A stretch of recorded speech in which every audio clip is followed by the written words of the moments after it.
Welcome to Negotiating Happiness, the show that helps you find happiness, success, and balance in your work and life. I'm Adriana Fierstro, your host for this journey into entrepreneurship and personal growth. We're broadcasting live on 107.7 and 105.3 FM in New Orleans as part of the United Public Radio Network. We explore the latest strategies, insights, and stories from successful entrepreneurs and experts. From managing stress to building a thriving business, we've got you covered.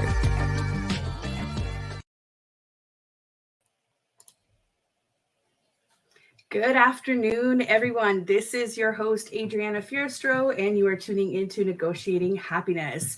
We are live on 107.7 and 105.3 FM in New Orleans on the United Public Radio Network and UFO Paranormal Radio Network.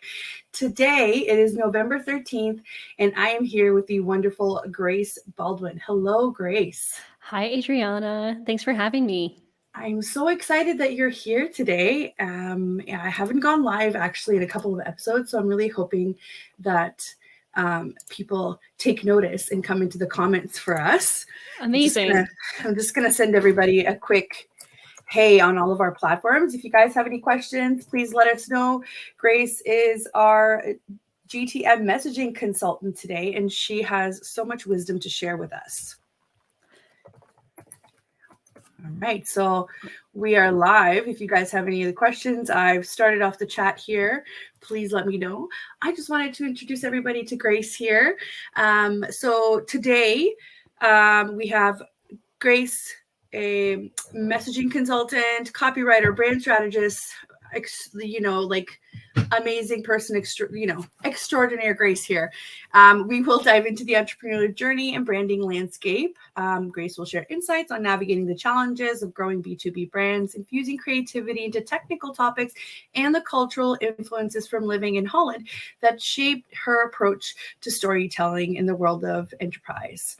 SaaS. How do you say that, Grace? SaaS, software as a service. Yeah. SaaS. I knew that. I just had to double check. No worries. I'm just being a goofball. This is normal for a Monday. It's a very much an industry term. So yeah, of course, no worries. Perfect. See, I'm probably not the only one that didn't know that. Definitely not. I've seen it around. I've written it out a couple times, but I'm like, I just need to make sure. You know what? Snaps for you for, asking the question. Totally. I'm that person. If I don't know, I'll ask you. Which is something I appreciate about you. Yeah, I love it. I can't wait for everybody to meet you today. I would describe you as a dynamic force in the world of copywriting and brand strategy. And since 2018, you have been making waves in the industry, collaborating with exceptional enterprise B2B SaaS companies. And your expertise lies in transforming cold audiences into passionate brand evangelists, all while boosting monthly recurring revenue, which is MRR. I learned that yesterday as well, is also an industry term. Yeah. Grace's passion for marketing is palpable, and her love for telling compelling business stories is infectious. Beyond her professional pursuits, you'll discover Grace immersed in various endeavors, from running through the woods and preparing for triathlons to crafting earrings and indulging in arrested development. I love it. I love bringing entrepreneurs on this show that are not just a number on paper or purely driven by money or profits or, I love it because it just shows the human side of it and, why we do all of this and why we put ourselves through so much stress. So, yeah, absolutely. Entrepreneurship and starting your own business, is not for the faint of heart. It's a lot of hard work, but you get to, you can watch Arrested Development at 4:30 in the afternoon on some days, which is it's worth it, Yeah, it's great. It's great. I don't see a problem with that, No, me either. Or if you're like me, you get to drive 2 hours every day to drop off your kid at daycare, and you don't have a boss who is probably super mad at you. That's right? How long it takes you to drop him off at daycare? Yeah, because we just moved, so it takes me an hour there and an hour back, and then at 4:00 I have to leave again to do an hour there, an hour back. So it kind of cuts my day really short, but it's only temporary. We did find him daycare actually about 6 minutes away from my new place, which I'm super pumped about. That's so nice. You can walk there when it's not cold. Yes. Yeah. Yeah. And you know, it's so funny that you say that you could tell you're so immersed in the European culture because everybody there walks everywhere or bikes or whatever. And here it's like, it's Canada. It's like Yeah. -2 degrees. It's not happening. No. No, yeah, So Grace, tell me definitely. a little bit about your background. Yeah, sure. Okay. So, Tell me a little bit yeah, about your background. So where are you originally from? So I'm originally from Denver, Colorado in the US, and I went to university in Maine. And then while I was studying, I studied abroad in Amsterdam while I was in university, it was just for a semester. And then I ended up meeting a boy while I was there, while I was in Amsterdam. And then I love it.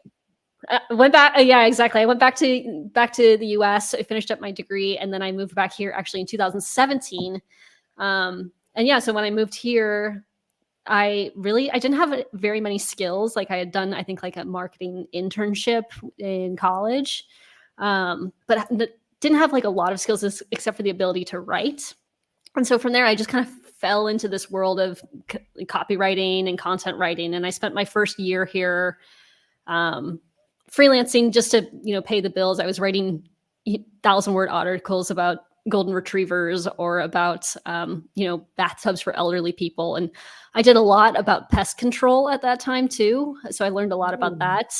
But yeah, then I found my way into like business to business, B2B tech companies serendipitously through, I got an offer for an internship at an ed tech company. And then that turned into a job at a retail tech company. And then I worked at a satellite tech company, and I have been out on my own as an entrepreneur for the last year. And I've been, between jobs, I was always freelancing. But really for the last year, it's been 100% on my own. Amazing. And how do you feel about that? It's crazy. It's actually like kind of it's been a year since this week that everything kind of happened. And when I really made the decision to leave and start my own business. So it's a bit of a celebratory week in that regard. And which has been amazing. So it's been a wild year. I've learned a lot about myself. But I've also just been surprised at, I did a lot of pre-work before this year, and I'm really thankful that I did that. Right. But it's just been, you're learning something new every single day, and I've loved every single moment of it. Right. And congrats, because a year is a huge milestone when you're putting all this blood, sweat, and tears into your own business. So I'm so happy to have you here and for you to share that with us. So you talked a little bit about how you kind of fell into this whole B2B market. How did your strategies change? Because obviously messaging and writing for, I guess, from golden retrievers to recreational topics to, a product or a service is very different. So what strategies do you tend to employ to help businesses articulate their core messages? Yeah, that's a really good question, actually. And for the first couple of years, I was working in-house at different tech companies. And so it gave me the time to really get to know the product. But I think that over the years, I've just kind of developed the skill of figuring out, okay, I need to get a product demo. I need to listen in on sales calls to understand the product, because that's the first foundational part of it, is getting to know the business and what they do. And when originally I started out doing copywriting, right? And so I originally just wrote the words on the website. But over the years, I've also moved more into messaging strategy, because I realized I can't just write the words. I have to be involved in the messaging strategy, because I need to know the product so well and help shape it. So yeah, it's just been a slow progression over the years, but of all of everything really changing from just doing the words and, looking up YouTube videos about golden retrievers to now I'm actually helping really shape messaging, which is a different experience. Totally. And you basically have to immerse yourself in it, right? In order to be good at what you do. So there is definitely strategy there. I feel like sometimes, unfortunately, copywriters don't get the flowers they deserve because people just tend to DIY a lot of this stuff. And maybe at the beginning it's okay, but then after that, you kind of have to invest in it because it's so important, right? Definitely. So, Yeah. and Yeah. like you said, I it's think not just words. It's also the strategy and the positioning, and it's so much more than just the copy. exactly. Yeah. Like the words on a website, if there's a website that you love, like take Apple, for example, like the words that they have on there are a direct results of months of messaging work in the background. And when you when you do it properly, the words kind of write themselves, but there's a lot to consider before you even get to the blank Google document.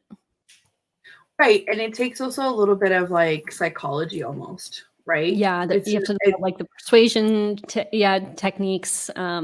But although I don't like to really think of it as persuasion at this point, but I think of myself as more like an educator than anything, and helping people understand what a product is and why it may or may not be the right fit for them.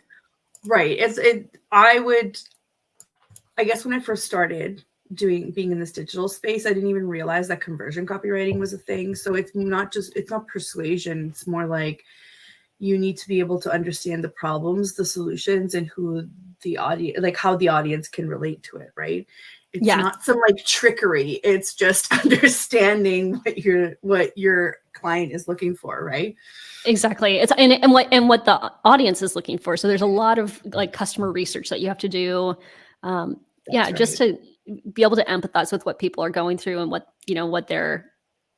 kind of problems they're experiencing and what they've done to try and solve it, and how your like my client's product might help them in that process.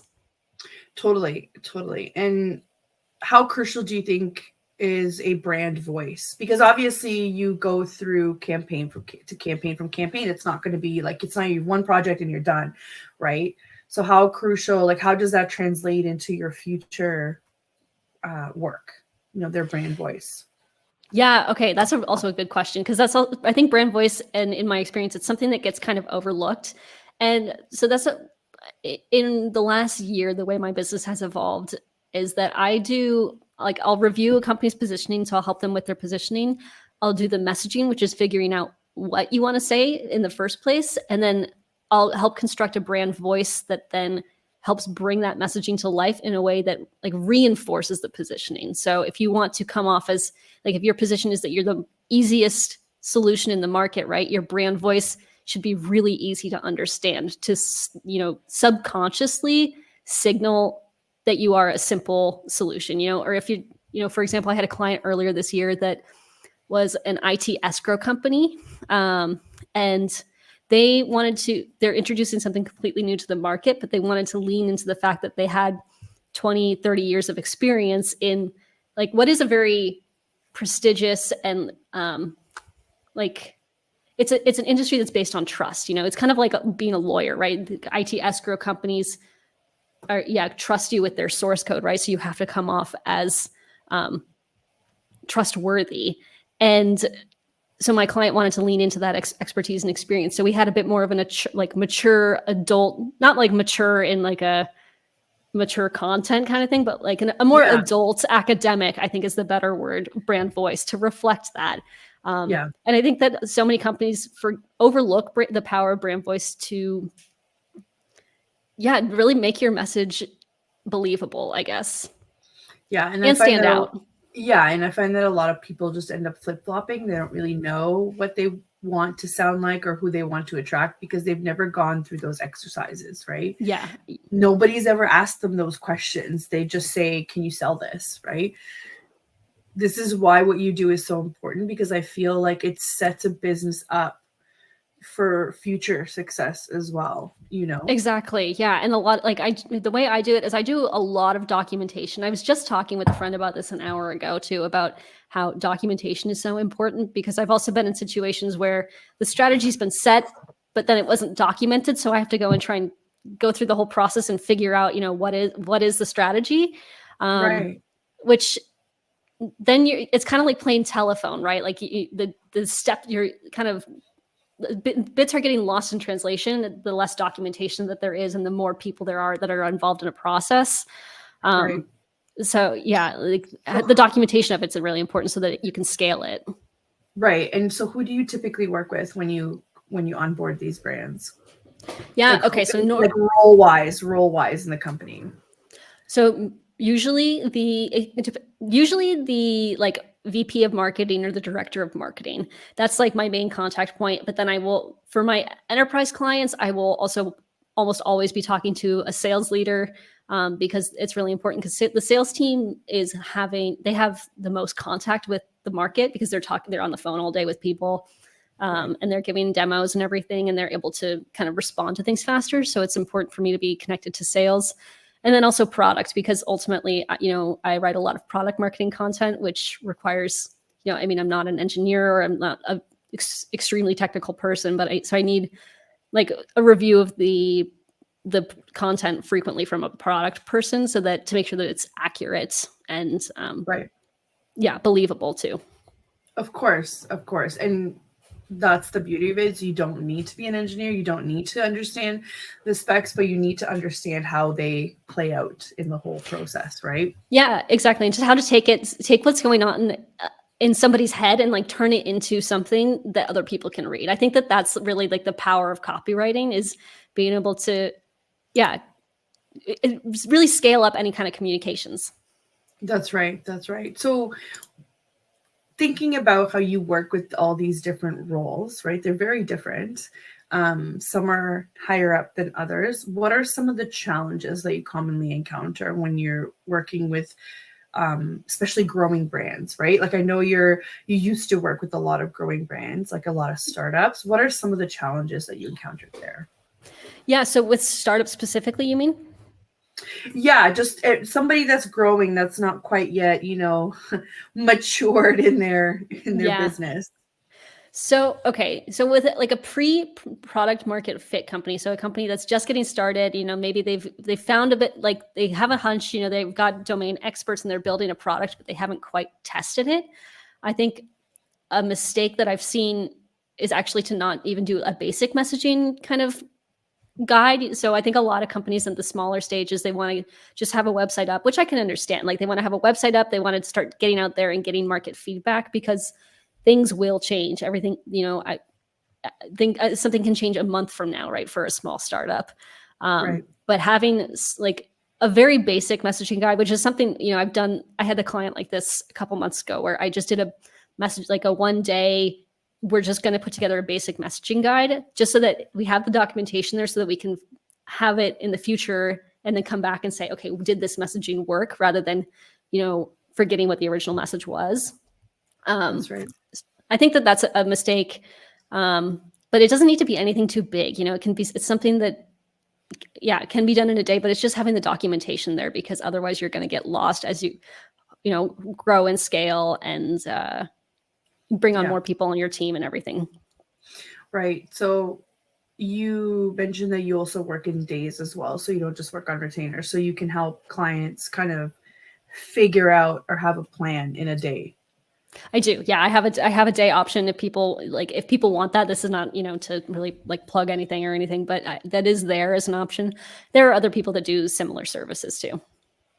Yeah. So the reason why I asked that is because I'm also kind of leaning into that. And I'm finding that people are a lot more perceptive, especially these days, where I feel like the economy is so uncertain. It's like people want to lean into these services, but sometimes they're hesitant if it's a long-term commitment. So from an entrepreneurial view, I'm seeing this a lot. Everybody I talk to, they're offering day reservations, kind of like we can look at A to Z, but we might only get done, D through F. Yeah. And that portion is done for you. And then you can kind of come back and continue this process if you're not going to engage for a long period of time or a big project, right? So I always say I don't want people to get discouraged from getting the help that they actually need, because you're just going to end up wasting more time, you're going to end up wasting more resources, and you're going to bang your head against a wall, because you are not, like, you're meant to focus on what you do best, not all of these other pieces that we make, come together. So exactly. Yeah. It's and really, for your business, especially. Yeah. Like setting up a system so that somebody can grow and scale, and just have something like, in place. It makes such a big difference. And for my clients too, just having something there is really helpful. And being able to like provide something for people who need it and are looking for it right now, but who just don't have the budget is an amazing opportunity for us. And I just wanted to mention, even if you are a larger company that actually has departments and you have a marketing department, it doesn't mean that you don't need somebody like Grace, because there's a reason why you're a messaging consultant, right? Your marketing department is like, I like to think of them as the doers, but the doers have to have a strategy, and it has to come from above as well, not just, amongst them there. So this is kind of nice that when you were explaining to me all the roles, I saw you as like the middle piece that everybody is kind of helping feed information to. And then you work directly with, the people in marketing, the people in the tech, or whatever it may be. So to me, this all makes sense. It's just when I first started out, I didn't even know that your job existed, to be honest, right?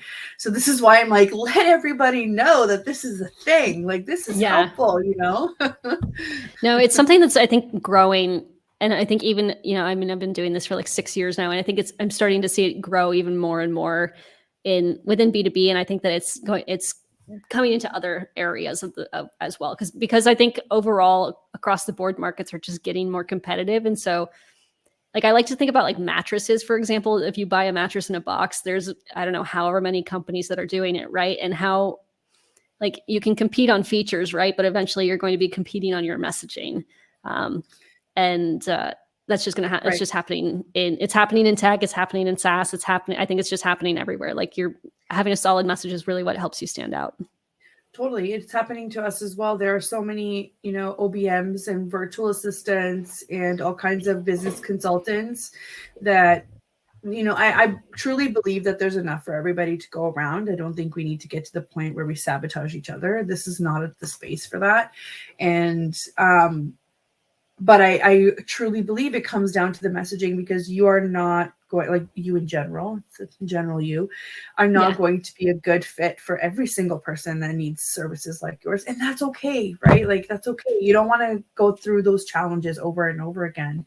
You want to find the people that you can vibe with, that you can resonate with to do these things, right? That's the whole idea of being an entrepreneur, is having so much more control over your own work, right? Exactly. That's the beauty of it. Yeah. And that's part of a journey that I've been on over the last probably 2 months or so. I kind of realized, like, I was working with a lot of startups, but I realized that I'm a better fit for bigger companies that have a product market fit, that, have like maybe a 5-person marketing team already in place. Right. That's where I'm a better fit. But there are people who are awesome for the smaller startups. And there's also people that are way better for the bigger companies. It's just about like the service that you provide. Totally. And what makes you happy. Yeah. What makes you happy doing it? And also maybe, Grace, in a year, you might have a team. We don't know. So maybe then your market changes again. So it's really good to be able to have these conversations and even as a business owner, to know who would be the best fit for your needs, right? Yeah. I had a question about products, because I don't deal with products very often. So I'm excited that I have you here. What strategies do you find most effective in not only showcasing a product's features, but also communicating its unique value proposition to potential clients? Yeah. So there is a woman, her name is April Dunford, and she is really well known in my world of B2B software sales. And she has a book, it's called Obviously Awesome. And she's like known as the positioning consultant. And she worked, I think, at IBM. Like, she's just an expert on positioning. But she has a great book called Obviously Awesome that has a 10-step workshop. It's her framework for how to go about positioning. And I read it a couple years ago, and I've been hooked ever since. It's one of the best workshops I've ever experienced. I've done it for myself. I worked on it last week for my own business. I put clients through it. And as part of the process, you think about, okay, what are our competitive alternatives? But you also think about like the features and what actual value they bring. And I see like features, there's kind of a 3-step process for how you talk about them. First, you have to explain what the feature does, right? Then you have to figure out the advantage of, or like what that like feature allows somebody to do. And so that's called the capability.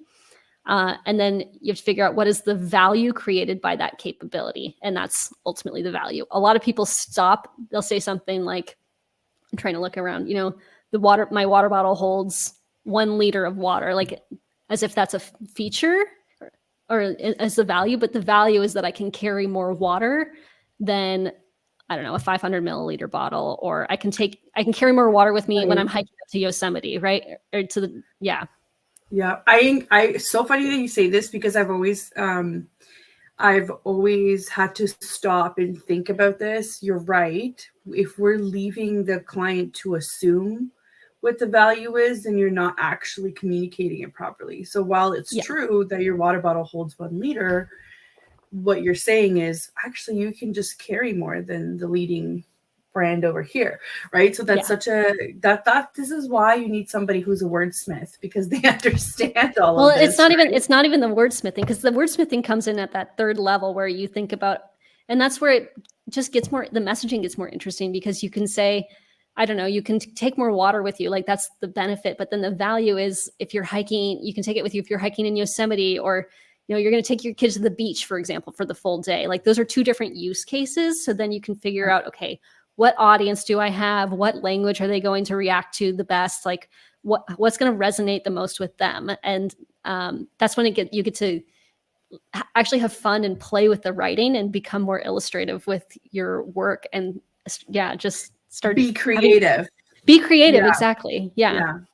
It's awesome. the blend of the art and science. That's right. Yeah. I've just posted here a comment from one of our viewers. Hello, Marinela. How are you? Thanks so much for tuning in. Thanks so much for tuning in, guys. Just remember, you guys can send us questions and we will do our best to address them.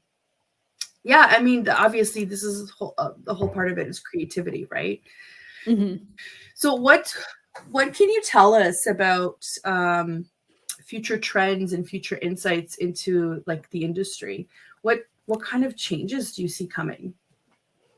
Yeah. So my personal belief, and again, who's to say that this is right, but I really think that, and I think we've kind of been talking about this, but I think that brand is going to become way more important in the world of B2B. And not in like B2B companies, they don't need to lead all into like e-commerce style branding, right? Where it's, I don't know, you don't need to get kind of cute and kitschy with it. But I think that having a strong brand and strong messaging is really going to help people stand out, because the costs of development are plummeting. So it's a lot easier to build products.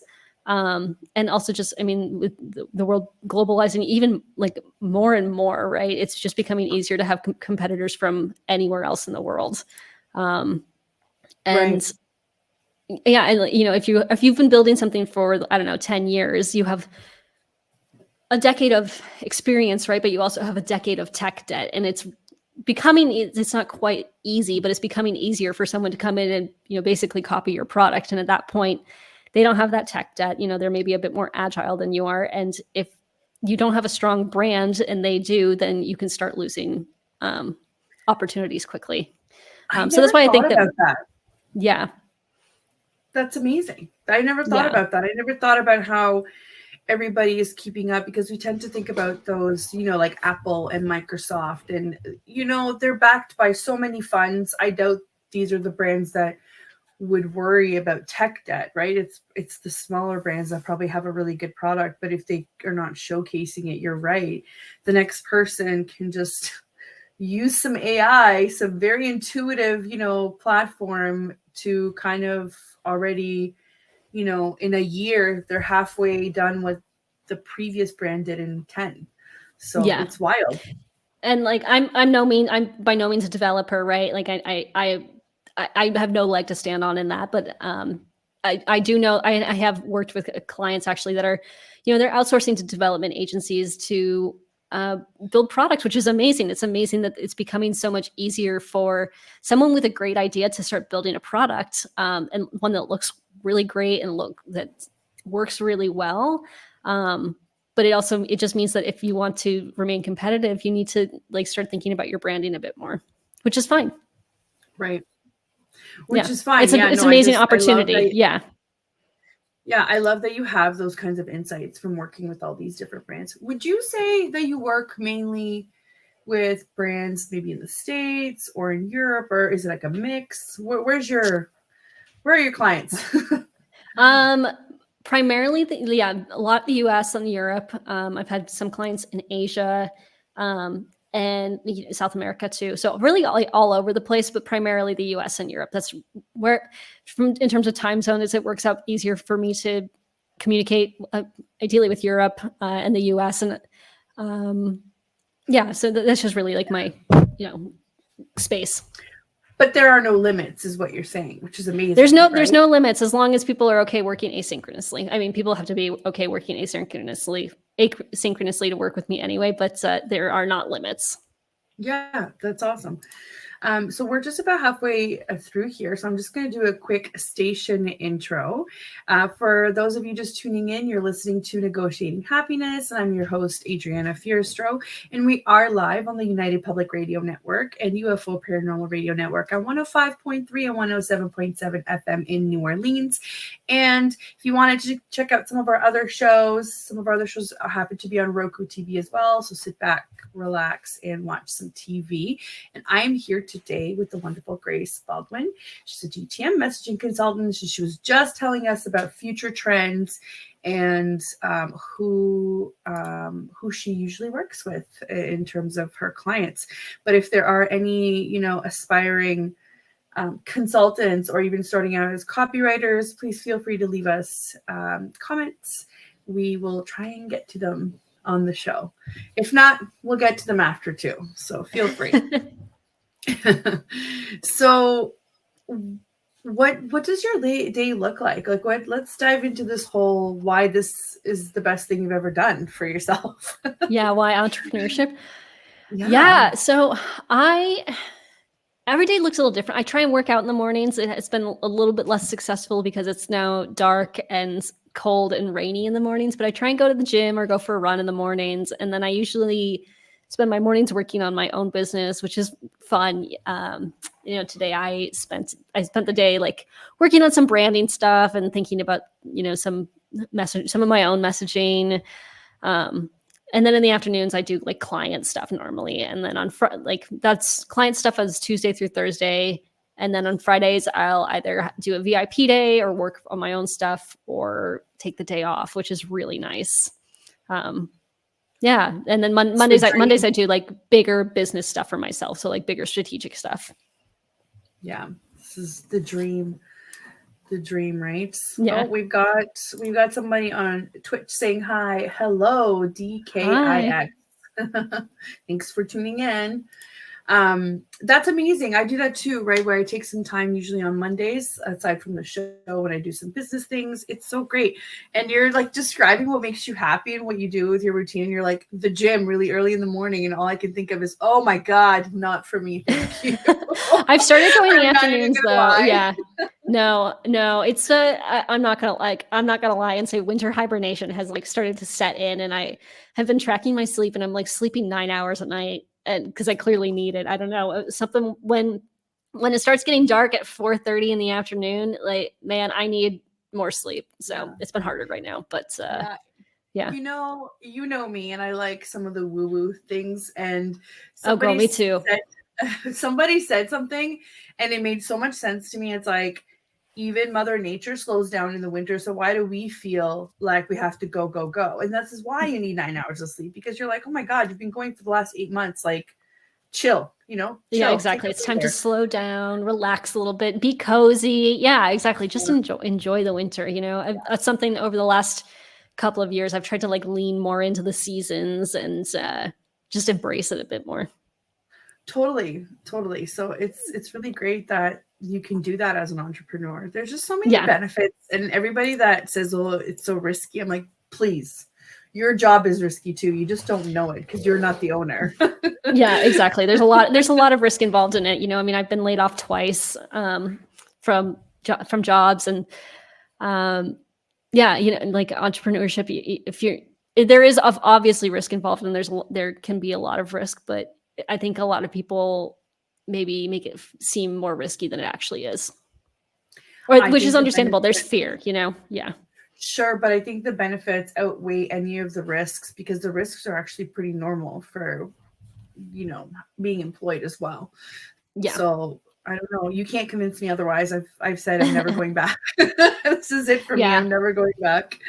I'm never going to say never. The times that I've been in-house have given me a lot of empathy for my clients, and I've grown a lot from those experiences. But for right now, I'm really happy where I am. And I think that for me personally, I make the greatest impact, and I'm the most happy when I'm outside rather than inside. I feel like I can move the needle more as a consultant I'm just as a service provider, it makes me happier to just come in and like do something for people rather than having to the day after day of the recurring meetings or these like projects that take, I guess more internal navigation than just being on the outside. Right.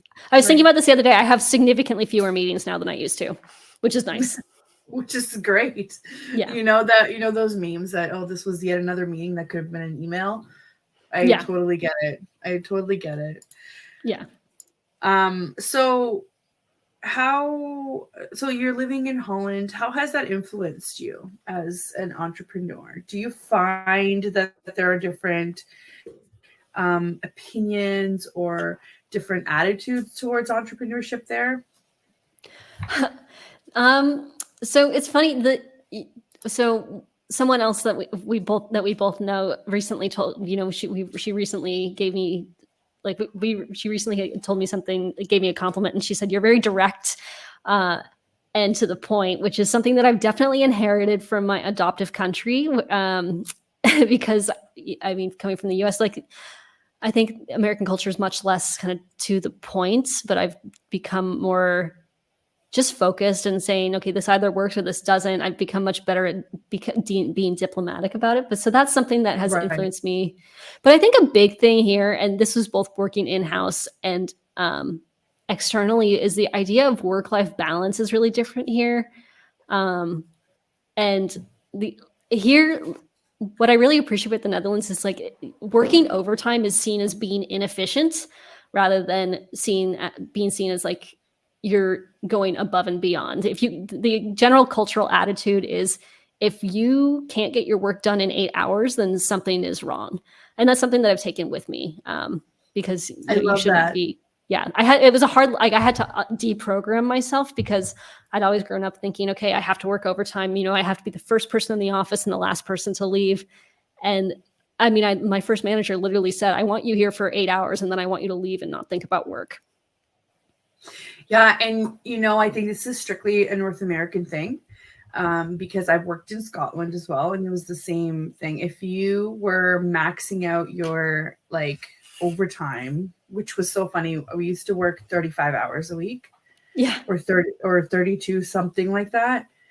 And no, 35. Yeah, 35. So if you were, maxing out this whole 40, 42, they would say yeah, we'll give you the time, but why are you there? You're not supposed to be there.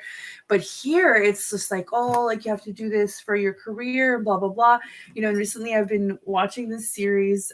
She's a creator on TikTok, and I totally forgot the name of it, but she was presenting an interview that she had with the CEO, who happens to be from the baby boomer generation. And she was presenting to her the 4-day work week. And it was like they were speaking different languages to each other, just completely missing each other. Whereas the Gen Z, creator said, well, I can take the day and do something else for myself. I can get my work done in 4 days because of XYZ platforms. And, we're more efficient, we're faster, we're more equipped to deal with the large amount of information that comes in. And the CEO, the baby boomer generation, what would say, but what are you doing to advance your career? And the Gen Zers say, you're assuming that I want to advance my career, that I'm somehow not happy doing the work that I'm doing, right? And it just kind of hit that not, I knew that not everybody was the same, but somebody verbalizing that to me was like, oh, so you mean we have to adapt to other people's expectations? That's wild, because not everybody. So just because you're a good business person or just because you're good at your job does not make you a good people manager. And I say this all the time. And I always have like this fear, like if I'm scaling, if I'm working with people, I hope I'm not that person, where that everybody says that about. But it was just so fascinating to see the talk about the 4-day work week and how foreign it is. But then in Europe, you have like 6 weeks of paid vacation a year that's legislated. And you've got, like, why are you working overtime? Why are you not taking your vacation? I still know people here in Canada that still don't take all of their vacation days. And we only have 2 weeks legislated. Yeah. So here I think you have to have 21 days off, so it's not that generous in terms, I think, by European standards, but most companies will give you, I think I had like 28 days off for if I was working full time. But my previous company, I had a 4-day work week. Actually, I was one of only 2 people in the company. And it made such a big difference on my positive impact on my overall happiness. And it's something that I can't do it as much now because I own my own business. Like I have more responsibilities, or like I have to, bring in the revenue. But it was shocking how much happier it made me to have an extra, because I feel like your weekends, you need one day to rest, one day to do errands, and one day to see people, kind of thing. And which we don't have right now. No, absolutely not. No. Yeah, we have statutory holidays, so that's like an extra, I think almost 10 a year. So 10 plus the 2 weeks, I guess, would be the same. It would be like 24 days or whatever, but it's just not the same. Like when you have 6.5 weeks legislated, in Europe, it's kind of like night and day. And all those overtime hours that you pull in, nobody expected you to do those out of your own time or to show that you're going above and beyond. I'm putting quotes in here for anybody listening because it's such an odd concept. It was, they will give you a day in lieu each month if you got to that amount of hours, which would then mean that you get an extra 12 days a year. Okay. Right. And I'm like, oh, no, that's what some people have total. This is not like the bonus day. This is what they have. It's so wild to see that. But now that you have a little bit more control over your schedule and you have a little bit more autonomy in how you work, how do you choose to spend your time outside of the business? Like, what makes you happy? I want to know about all of the fun and wonderful things that you do. Well, lately, for the last 8 months, it's been thinking about marathons. I just ran the Chicago Marathon, which was my second marathon. So that took up in September, on August, September, and October, it took up all of my energy because it was just so much time spent. I would spend hours running at a time and like thinking about, I had to travel all the way to Chicago, thinking about my nutrition plan. But so that was a big one. And then since I got back to the Netherlands 2 or 3 weeks ago, and since then I've been kind of hanging out and I'm planning for the next one. But going to the gym. So I'm signed up for a half marathon in the spring, and I have entered the lottery to get into the Berlin Marathon next September. So, and if I don't get into Berlin, I'm going to try and go for the New York. And if I don't get into New York, then I think I will do the Loch Ness, so in Scotland, or go to back to the US and go do the Marine Corps Marathon. Oh, amazing! Yeah. Amazing. Have you been to Loch Ness yet? Where? Have you been to Loch Ness yet? No, I haven't been to Scotland actually. So I really want to go see it. I've been watching Outlander and so it makes me want to go there. Yeah. If you love running through the woods, that's like a perfect sort of outdoorsy person's country. I loved living in Scotland. I did it for 2 years and I've been to Loch Ness, but that's so funny. Like, are you guys running around the lake, or I think it's just like a loop around the lake. So it's a road race. It's not a trail race, but I think it's just, I don't know. I don't know off the top of my head. I would have to look it up, but it's on the roads there, but it looks really beautiful.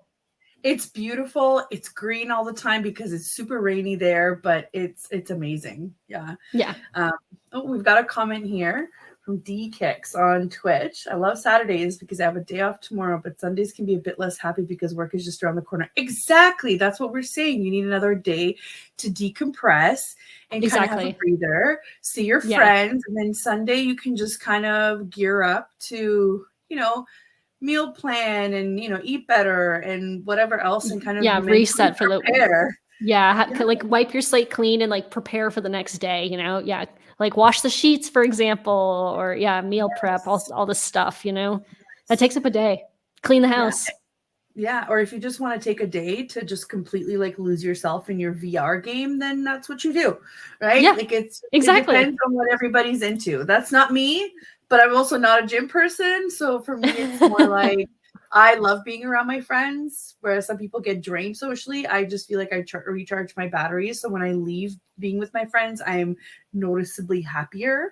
Yeah. So that would be me. That would be like, let's do something. Or I guess in true mom chaos fashion, it's like, let's just get the children together to destroy one place instead of 4, rather than 2. Yeah. And then I never thought about that. Supervise. Yeah. Just supervise. Or the best is like in the summer, because you just take them to a park and you just go. You're free. Have fun. It's like a dog, at the dog park. Yeah. And every so often they'll come back because they need treats. So yeah. I know that's my like idea of, having a balanced weekend. It doesn't always happen, but but it's beautiful that you have like the ability to create that, and you can design your business the way that you want to, and that we're all working towards that, Totally. And I mean, there's things that work, there's things that don't work. And that's why we're all here to kind of learn from each other. And I've always said this, like, I want this to be a space where everybody feels free to share or to ask questions. I hate it when people gatekeep things that don't even make sense. In gatekeeping, it's like, you should be happy when people succeed because it means they're making a path for you to succeed as well. Right. Yeah. Or I mean, like if you were the one who's creating a path, if other people are succeeding, it's because of work that you did. Right. Or like what you were saying, somebody to the right of you is creating a path. I don't know. You're just creating different paths. And overall, It's a beautiful thing, right? And again, going back to what you were saying earlier about having competition, like it's not competition. It's just different ways of doing things, right? And you're going to find great fits for the way that you do things. And then you can have somebody else who you can refer bad fit stuff to, or stuff that's a better fit for that person. So I don't know. Exactly. The other day I read something the other day. Sorry, just kind of on this topic, but I read something the other day that was like, no professional anything is going to make fun of somebody or gatekeep anything from somebody who's just starting, right? Like no professional tennis player is going to make fun of you for trying to learn tennis. No professional soccer player is going to, judge you for trying to start playing soccer, right? Like the professionals and things don't gatekeep and they don't block people from joining. They are just excited about that other people are coming to join in and experience it. Not at all. That's right. And I see this too. Sometimes I do get DMs sometimes from VAs who have questions, and sometimes it's an overwhelming amount of them, but I would never block them from seeing the content or getting the resources or on my website. It's just sometimes you don't have time, and that's okay. But when you go out of your way to like hide or just be kind of, a child about things, then that's when we're like, the entrepreneurial stage is not for you, or at least not my kind. Right. So we have a couple of minutes left here and just want you to tell us about any upcoming projects that you might have, or if you've got a resource that you want people to check out. I've been putting here on the banner, guys, if you want to check out Grace's website, it's heygracebaldwin.com. I'm going to paste it in the chats as well, so you have it there for a direct link if you're listening to it later. But tell us, Grace. Yeah. So right now I'm working on actually a new brand voice offer. So I've been taking I'm calling it a brand voice apprenticeship. I think it's technically built as a course, but it's more like a 7-week, really intensive learning experience with somebody who is really a master of brand voice. And so I'm relearning, or not relearning, but like leveling up my brand voice skills and abilities. But sorry, I just got a little distracted by the comment, but that's mostly what I'm working on, is like improving my brand voice skills so that I can create more comprehensive and better messaging strategies for my clients. Which is amazing. Yeah. So I want you to come back on next year to tell us what's new then, because it seems like you have so much going on and we want to hear about it. I would love to come back on, Adriana. This has been so fun. Yeah, it's such an easy conversation, right? If you're us, yeah. So the quote that you got distracted by, so sorry, it just kind of appears huge on the screen here. Yeah. We've got D Kicks from Twitch again. It says, this reminds me of a quote by Einstein. Quote, everybody is a genius, but if you judge a fish by its ability to climb a tree, it will live its whole life believing that it is stupid. End quote. Yeah, that is 100% right. We all have our areas of genius, and we don't all have to, be good at everything. This is why you have people like Grace can do things for you in your business or for your brand that you might not necessarily be really good at, but you might also be really good at the service that you do offer or the product that you are developing, right? So this is exactly it. It's a very good quote. Thank you, DKix. Yeah, thank you, DKix. One of my favorites. I love that one. Yeah, no, it makes total sense. And it works in real life too, not just entrepreneurship. Not that it's fake life, but you know what I mean? Yeah. In personal life. Yeah, exactly. It feels like in real life because you're not staring through a computer. Like I do all of my work mostly remotely, right? So exactly. Like, and sometimes it's exactly. And like as an entrepreneur, you're so directly connected to your business. Like a lot of your personal growth. When you prioritize personal growth, you also see business growth. But it can sometimes be hard to separate. Okay, this is real life versus business life. That's right. Just one of the challenges of it. Yeah, and I mean we're all still learning, so that's great. Any last bits of wisdom for maybe copywriters that are trying to follow in footsteps very similar to yours? I mean, I would say, like I really got my start working through the copywriter clubs, through all of their podcasts and all of their content and courses and everything. And then Copy School. So those are just two amazing resources. And I don't know, I guess if you are interested in copywriting and you really want to grow your career, I think the best advice I've ever gotten is just remember to have fun with it too. Yeah, because it's definitely a creative industry, right? Yeah, so that's awesome. And it's like for a long time, Go ahead. I was just gonna say, like for a long time, I kind of I focused too much on like the trying to be professional and blah blah blah, and then a friend of mine just told me, you also have to remember to have fun with it. And it's like my life has just gotten better, and my copy has gotten better. It is a creative pursuit. It is a business, but it's also we're fortunate enough that we get to have fun with it. If it doesn't have personality, it might as well be a result of ChatGPT prompt, because that's what it feels like, right? So you have to have personality when you're writing. Again, don't get me wrong, I love AI, but there are a lot of different things with writing that they're just not up to par with somebody that is, real human and has valid feelings and tone and thoughts. It's not the same thing. And that's it's a lot of critical thought. And this is exactly what differentiates, a piece or, messaging, written by a person, an expert that does this versus something that ChatGPT spit out in 2 seconds, right? Yeah. So, well, ChatGPT can't do the strategy part of it, and that's the copy is a result of the strategy. And I mean, ChatGPT do some amazing things. I use it for research and helping me write stuff. But it can't replace that human emotional connection. So no, I think it's a great tool. If you like ChatGPT, you would love Jasper.ai. Yeah, I'm actually going to get started with it. One of my clients uses it internally, and I'm going to build out their brand voice guide in there and their style guide. Yeah, that's what I've heard. I just haven't played around with it. Yeah, it's way better. I really like it. ChatGPT is really good and quick. With Jasper, you have to have a little bit more input. It's not just like a prompt, but I love it. I love it. I've heard good things about Claude too, but it's not available in Europe, so I haven't been able to play around with it. Yeah, no, we don't have it here. I don't think. But thank you so much. This has been amazing. Thank you so much, Adriana. Again, this was come so back fun. next year, or maybe sooner. But then again, it is November. Yeah, I'm so glad we were able to make it happen. And thank you to everybody in the comments as well. You guys always make it a little bit more fun. Thank you to everybody at the United Public Radio Network and UFO Paramount Radio Network for allowing us to have this platform.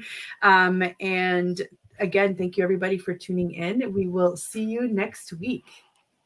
Yes.